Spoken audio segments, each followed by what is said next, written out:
Welcome to RevOps Revolution, where we focus on changing the game for driving revenue. I'm your host, Jesse Morris, and each episode we take a look at the different areas that affect change and drive revenue across your organization.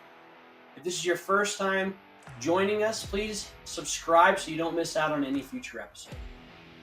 Here's to the revolution. Welcome to another day here at the Revolution. My name is Jesse Morris, your host. And today we're going to continue our journey in our final topic of fiscal year planning, all around sales compensation planning. Now, this topic is one that I would fully admit that I struggle with arguably the most. At the end of the day, you're really trying to balance the tension of putting out plans that motivate the right behaviors and are feasible to achieve while also tapering and tampering risk within an organization. So those are the tensions we always have to feel, is how do we really help the sales field achieve what they need to achieve while also keeping in mind the financial aspect of it. And so that tension is always very apparent as we're building out sales compensation plans. Now, we've talked up until now about some of the key data points. We talked about how to build out the sales modeling side. We talked another episode about the marketing modeling. And then our last episode was all around cost modeling. And obviously sales compensation is a piece of this as well. And so please, if you haven't checked those out, we'll get you more detail as you need. I'm trying to keep all these episodes to 10 to 15 minutes long at the most, so you can get a good overview in each one of these areas. All right, so let's dive in today into sales compensation planning. So a couple of key things I want to just talk about to set the foundation right. Number one is getting feedback from your stakeholders of what's worked well. And your stakeholders, I want to clarify who those individuals are. The field being obviously a major stakeholder, and finance being another big stakeholder. Your sales leaders are big stakeholders, and generally your chief growth officer, your CRO, is also a stakeholder. And then even your sales compensation team itself, if that sits outside of one of those departments, maybe it's inside of revenue operations like it is for me. So those are some of the main stakeholders in the company. Sometimes your CEO is going to want to speak into this as well, but generally those are your key areas when we're talking about sales compensation planning. So I like to go to those teams and talk about what's worked well, what hasn't, get a good feedback from them. What do they think we could do to improve comp plans going forward? Maybe what's something that's ambiguous from a language perspective within sales comp team itself. A lot of things that I've spent a lot of time recently on is the exception process. How do we look back at all the exceptions we did over the last year and try to bucket those into groups? And maybe some of those exceptions are one-offs, or maybe they're more common than we think. And if they are more common, then how do we put language in comp plans to address those to where they're not exceptions anymore? Because exceptions are where you really get into challenges around blowing your budget out of proportion, not making reps happy, and with a lack of clarity, that also means they're less likely to hit goals going forward. So sales compensation is one of the more important areas. It's also probably one of the most overlooked areas until it becomes a problem within the organization. That's a really big one within that. Now, as we're thinking through sales comp plans, a couple other big considerations is where are we headed? What are some of the behaviors we want to drive? That's obviously a very fundamental thing, and what maybe we were not doing a great job at driving this last year. So if we look back on our year and we go, hey, we really did not have a great year in retention. Well, do we have parts of the comp that are actually meant to drive the behaviors around retention? Same for upsell, same for new logos. Maybe there's a type of a new product that we sold and we wanted to get more stickiness across our entire software suite. And we didn't provide enough incentives on that new product or that new platform. And so those are some of the questions we want to ask ourselves going into the next following year, is what are some of the behaviors that maybe we didn't drive at all, or we didn't drive well in this last year that we want to change, and in turn set some good metrics and goals in place to do that within sales compensation. Variables. So I've seen simplistic comp plans and I've seen complicated comp plans. And again, that tension is something we're always going to feel. I lean more simplistic at times, though. The reality is you need a little bit of complexity to drive all the behaviors we're wanting to drive within that as well. Now, there's some different methodologies you can use within that, whether it's NRR methodology, whether it's focus primarily on new logos, and then separate you have a retention percent. There's a lot of different ways. I'm not going to get a ton today into those different methods. And at the end of the day, it really is dependent on where you're at as a business, the size of your company, and also where you're at on your journey. And so it's not just where you're at as a business as far as, are you hyper growth, but you're maybe smaller, or maybe you're a very mature company, and it's more focused on retentions and upsells versus hyper growth. And so those are really important to understand where you're at, and in turn what type of behaviors we want to drive behind it.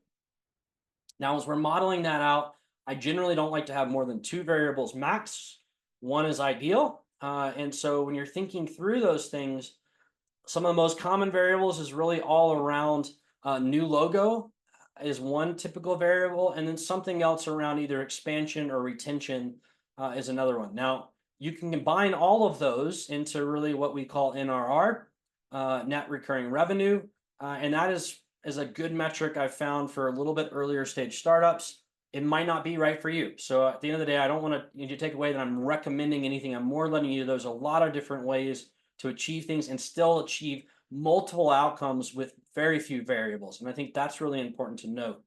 And a lot of times we want to make things more complicated because we want to get to solving for everything. And at the end of the day, with comp plans, the reality is you can't solve for it all. You need to solve for the major pieces. And then some of these edge case scenarios, you either want to put in your rules of engagement or acknowledge that there are going to be gaps. And that's okay, because if we make our comp plans too complicated, again, there's a lot of data out there. You can Google it. The more complex a comp plan is, the less likely reps are to achieve their quota because they don't understand how they're going to get paid. And that's a really important thing here. So simplicity is really big. Another couple of things to think about within SaaS in particular. Are we going to pay additional amounts on, say, multi-year agreements? And so, some companies that have high retention rates, maybe that's not as much of a factor, but those of us hyper growth companies that want stickier assets, that it's really good from valuations and fundraising perspective to have longer term contracts. That's something that's really important to keep in mind. And the other piece of that is to understand two factors within multi-year contracts. Generally, the reason why customers are paying for longer terms is because they're getting a bigger discount. When they're getting a bigger discount, if you're paying on MRR or ARR, generally that means it's going to drive that, let's say, ARR down. And so your base that you're doing quota retirement off of and that you're paying out commissions on is lower. And so when you think about ways in which to incentivize reps to want to sell multi-year, you've got to do the whole math to understand the net effect of what that has on a rep and how it drives the right behavior. Now, there's a lot of ways you can do multi-year agreements. One, you can do it on a multiplier basis. That's generally the method I like. And there's two ways you can do that. You can do multiplier on your base commission rate, or you can do a multiplier on the value of the contract. That's one method. Another one you could do, and I'm not going to go through all of them today, but I'll give you a couple, is you could look at the ARR and do a multiplier off of that. You could also do it off of TCV, not my favorite method, but something else you could look at to help within that. So there's a lot of different ways here that you could also pay out a higher percentage, which is similar to the multiplier method, on those multi-year deals than you would otherwise. And you could also do something as simple as a spiff. And so you're saying, hey, for every deal we bring in, we're going to pay you an extra X amount of dollars on that as well. So those are some different methods to keep in mind on the multi-year approach within it.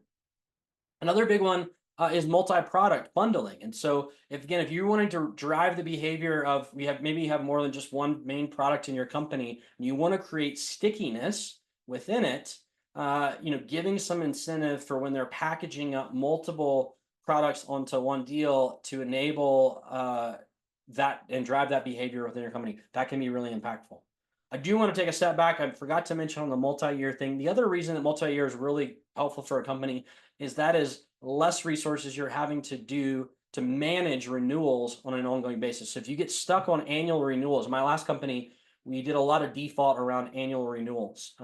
And that's challenging because it meant we had to have a lot more support staff to manage that. And now we're paying commission again on that. And so that's just something else to keep in mind. A lot of times finance doesn't want to pay out big multiples on multi-year, but they forget about the back end cost to manage and maintain those accounts on an ongoing basis. Now, the caveat there, obviously, you want to stay in front of your larger customers, especially but any of your customers, because you want to maintain retention, which also helps. So that's not an excuse to not support them at all. But that does streamline, because at the end of the day, every time you renew, obviously it's not just the AM or maybe the renewal specialist or the CSM or the AE that's involved. You've also got support people within maybe deal desk or RevOps helping. You've got finance having to do reconciliations. There's a myriad of players involved within that. And so we do have to keep in mind those costs as we're thinking through it. So those are some of the major pieces within behavior driving capabilities. Retention is another really big one. One of the things I like to do for more of my AM accounts is I'll look at how much is up for renewal next year, and I'll assign that as a base amount.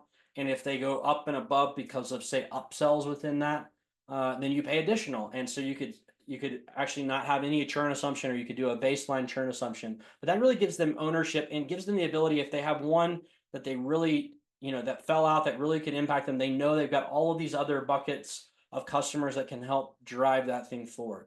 So those are some of the important things to do. The other last thing I want to mention is the comp plan versus rules of engagement.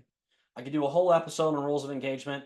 Comp plans you don't want too long. I've seen 30-page comp plans. That is really challenging as a sales rep to understand. At the same time, burying everything in a rules of engagement that nobody's ever going to read is also problematic. And so finding the balance between the two is really important. Generally, your comp plan is going to be more focused on your baseline understandings, not really covering the exceptions, but the normal happy path within your sales thing. And then your rules of engagement are really helping establish maybe some of the edge case. Maybe how does an AE or an AM get paid on these held accounts or joint accounts? Some of those details really are best laid out within a rules of engagement. If you don't have a solid rules of engagement, I'd highly encourage you to get one. You don't need to make it complicated. Bullet points work fine on it, but it really is laying out those areas that, if you look back over the last year, what were some of those exceptions? Was there something that only retires quota, or sorry, only gets paid out your base commission rate but doesn't retire quota? Was there a large deal exception clause within it? Some of those major components are really important to understand. And as we're building out comp plans, getting a good sense of what is going to retire quota versus what's just going to pay out commission rates. Both have their place, especially when you have overlap between certain roles. If you have, say, a partner relationship manager, an AE, or an AE and an AM that are managing joint accounts, sometimes it makes sense to not do quota retirement on everything. And so those are some of the factors that you want to make sure you lay out within your comp plan. And again, the rules of engagement is really going to lay out the rules by which each one of those different parties is going to work together. The other thing that I talk a lot about is opportunity splits. If you have Salesforce, that split object is very easy to set up. Please use it. It's something that I see very common at companies. They put it on the sales comp analyst to do splits manually. That's a nightmare, and it makes reporting very challenging, because if you've got reps in different territories with different leaders, who gets credit for that deal? Who is it going to, when we report to the board, where's that number going to roll up? How is that going to look going forward? So really laying out some of those rules early on, using the split object, it can be really impactful as you're working within an organization. So those are some of the high level considerations when we're doing comp planning. The last thing to note as far as running the comp plan, so once you've got your baseline understanding, then you got to get into modeling. Talked about this a little bit earlier, but modeling is really important to understand. Not everybody's going to achieve, like a lot of companies say, okay, 70% flat rate achievement. That's not what we're looking at here. Your reality is you've got accelerators. How much are those accelerators? Let's assume maybe 30% are going to get into accelerators, maybe at 150%. 30% aren't even going to come close to achieving. And then the other 80%, not 80, 40% are going to be maybe middle of the road. So modeling out those different scenarios can be really helpful to get a sense of what's our worst case, what's our best case as we're doing this, building out the modeling for the expense side of the equation. Hope this series has been helpful. If you have any more details you'd like me to dig into, message me. Happy to go into more details on it. But as you're thinking through fiscal year planning, hopefully this will get the wheels turning within it.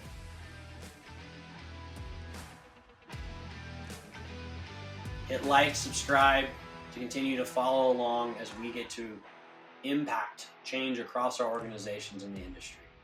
To the journey.